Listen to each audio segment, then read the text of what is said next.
Hey, what's up? This is Kevin from Kevin's Barbecue Joints, and I have a treat for you. It is Tyler Rose giving a complete tour of RoseWood Block Co. It is a tour of their build house and their finish house. And in between, they have this dust collector apparatus, huge apparatus that you get to see as well. And he describes things as he's walking. The build house is a lot louder, so you'll hear the noises of sanders and machines. When you get to the finish side, it's not as loud. And it's fascinating, and people like me that like to see how things are built will love this. I won't go into too much detail as to what you're going to see, but you see glue machines, clamp machines, sanders, CNC routers, the tub where he soaks the oil, and at the very end of the video he does explain why it is important that you do purchase oil and oil your blocks and why it is important. He gets into details of everything. Before doing this intro, I wanted to know from him what kind of lead times they have, and they have long lead times, but he recommended the first thing you do, and I'll put a link below, is go to their stock room online, because they have items that are in stock and they keep replenishing that.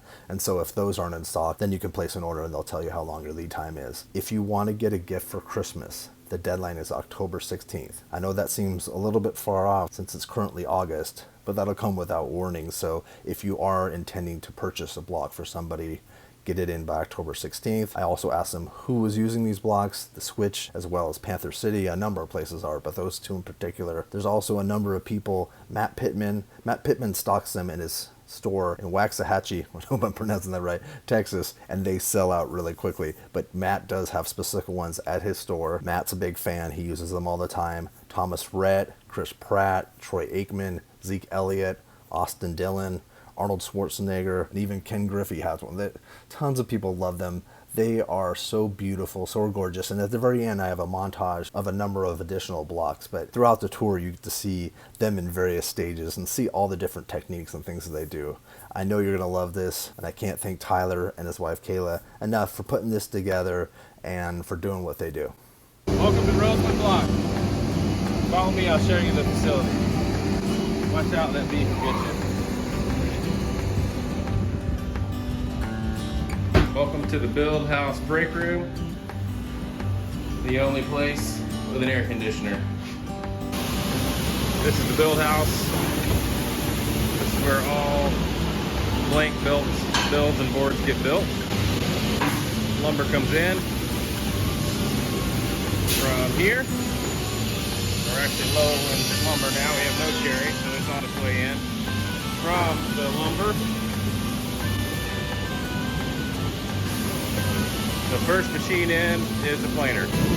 Starting up the planer, there's 3 motors. They always wait till RPMs drop. This cuts on the bottom and the top of the board. There's the conveyor. Not a machine you would want to get sucked into. Planer feeds in, it feeds out here. The outfeed. From here it goes into the ripsaw. Ripsaw control, we got a blade start. Here. Back here. Turn on our conveyor. Pull the board in. And flip the board. This is how we get the thickness. Outfeeds here. We got some pattern arrangement here. This is a ingrain eagle claw that's being pieced together. An ingrain double barrel. So in feed, we outfeed there. The strips then hit our glue machine. And this will carry the board across the glue. The glue will slide easily. Also more efficiently, it saves our glue. Comes on the outfeed over to the clamp carrier. Now here's the clamp carrier. This is where everything gets clamped up. This is a simplified process, but this is a fully pneumatic machine. All runs through compressed air and it runs through a closed circuit in the room. So when you get to a point where you're ready, which we're waiting on lumber so the rack is empty, you load it up, then you take this impact wrench, place your board in the clamp, use the clamp, squeeze it down from that point. One of our biggest advancements. Take the dry tube glue here, ingrain.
the radial arm saw, you turn around and look back here at the planer, this is where we have to from the panel will come here to this in-feed roller.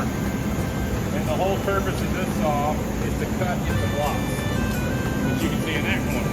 Hopefully those will go to the CNC. This is designed for safety. It has 2 buttons to keep your hands out of the way of the blade. So we start right here. If we had a block to cut this way, cut this. Hold the serial way.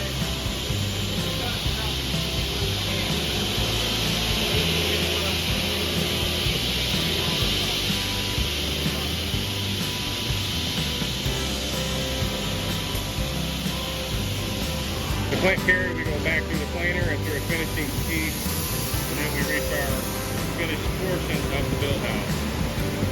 And this is John, our CNC operator, and he is working on, what do you got going here? Meat shirt. Yeah.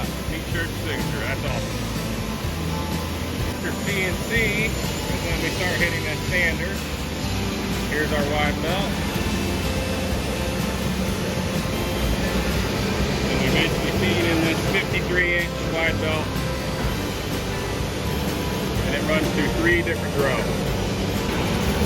Here's a look to the inside of the machine. Our first grit we run here, it's a more coarse grit. This takes off a lot more of the surface and keeps it level. The second grit is a more fine grit, and then here's our finishing piece on the third run.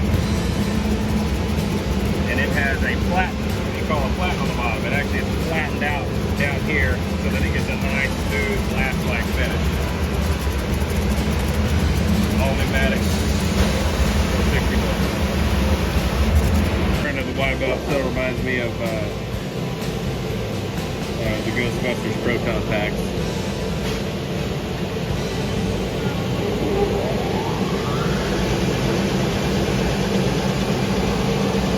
But it doesn't take much to entertain me. Outfeed of the sander. We come here, 2 portions of finishing. So what are you guys working on? Hey! Hey, what you got? Going over some knots. And finishing boards. Nice. So here's a block that's been sanded, and now you're looking for any fill work that needs to happen or making sure it passes quality. Yeah. Both are new hires. Hello, Bo. Welcome to the team. From here, when we're running, this is actually a profile sander. It sands only this over edge. Helps us run at scale. And we do bulk sands. This is our edge sander. This sands only the sides of the board. That fan is really helpful. From the finish stage, a wide belt, yeah. So Kayla's gonna run a board on the wide belt here. Hey, where's the 3-inch block? It's a beef block. It's the thickest block I make, 3-inch block. We're gonna watch as it goes down on RPM. And here it comes out. You can see it. You can tell that it's hit by the way it looks and feels. And you'll know. We're gonna sign at the right height. Yeah, besides setting the height so we don't over sand or under sand. Alright, the sanding is complete. It's stacked here. And it run down this conveyor, and we do what's called a grain raise. So you spray the water, even though it feels smooth, you'll spray it with water, and little microfibers that you can't see after they air dry will curl back up, and you'll run it through a sander again. Seeing that these are put in the sink and cooked with heavily, we want to make sure they're always sanded to last and durable, and finish stays durable through use. Now you can hear it actually hitting on this one.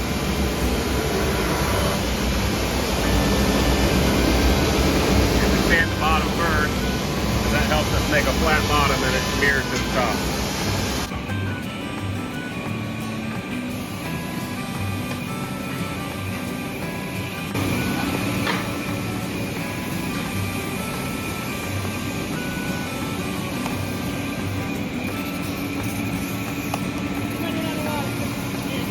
After they're complete, they go on a pallet. This is the beginnings of a pallet.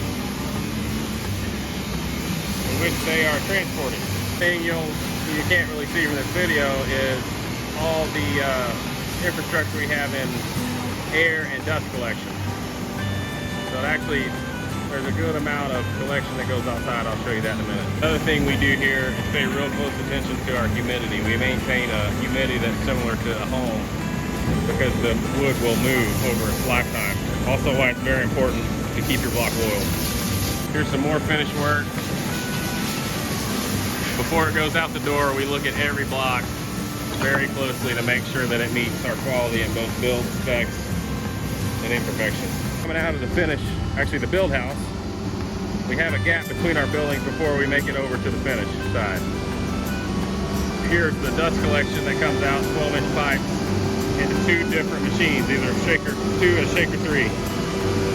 One's a forkable bin for disposal, the other's a bag, and we have two forklifts. Here's a compressor, extra equipment for backup, and that's our Becker vacuum. It actually makes the CNC suction the piece down so that we don't lose during cut. Go over here to the finish side. Working in the finish house. It's a little quieter over here. We got everyone working on the build side, trying to catch up builds, and then we run in shifts, and everybody comes over here for the finish. This is all for personalization. This is actually running a star. People who get their logos, their names, everything is done over here. We've got 4 CNCs dedicated only to personalization.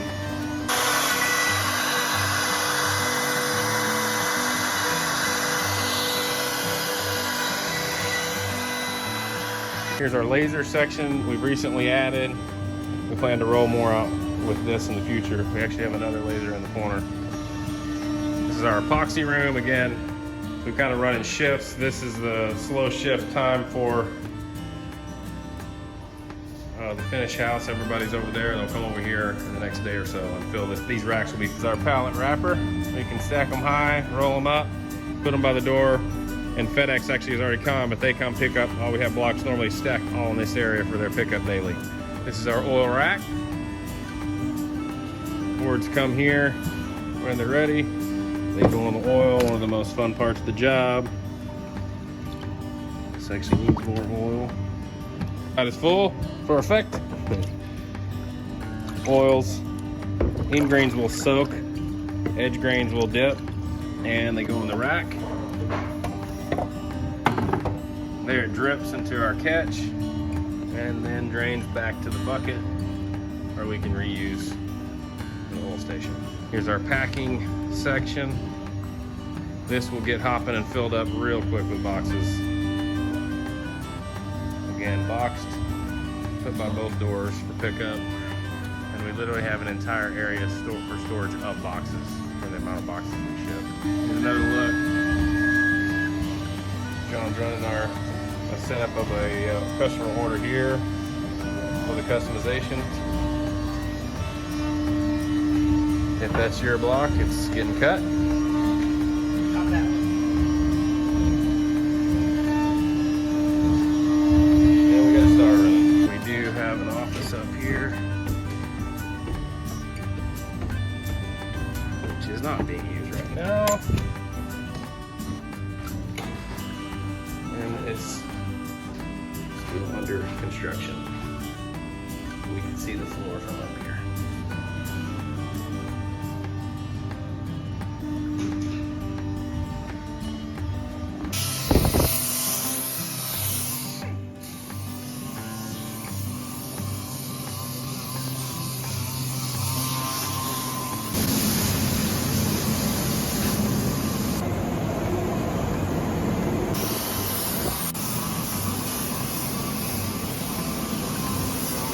In this area we use more for repairs on the small scale. Some of these pieces of equipment we had in my garage when I started the company.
prepping the board with bubble wrap. I'm saran wrapping because I don't like tape, so. And I don't think you always do either. Let's get a nice clean package look.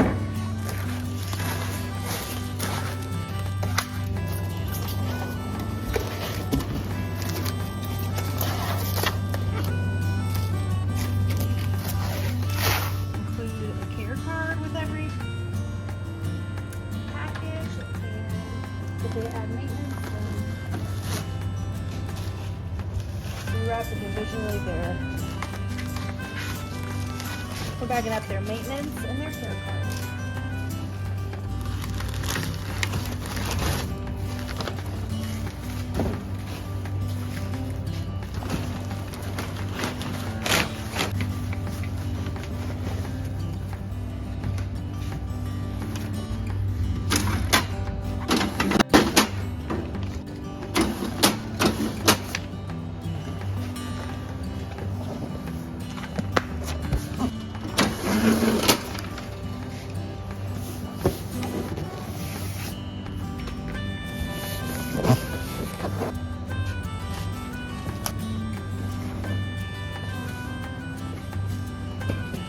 All right, one down, 150 to go. Yeah, something like that. Also, one more reminder, we do sell a care kit under our gear tab on our website, and we recommend a microfiber towel because you will need to oil your block. And the main reason for that is this creates a barrier to moisture.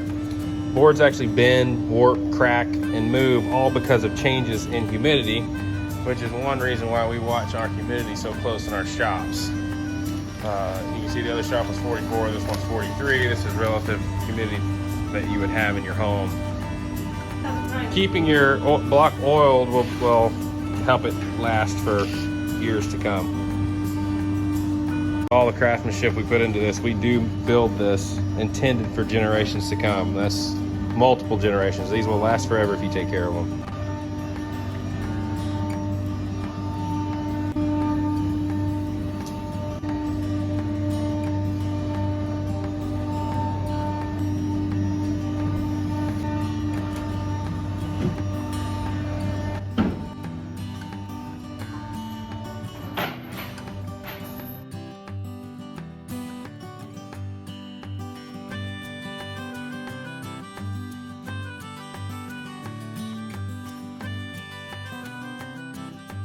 We sure appreciate you stopping by. We hope you enjoyed our tour, got to see our shop, see what we do from day to day.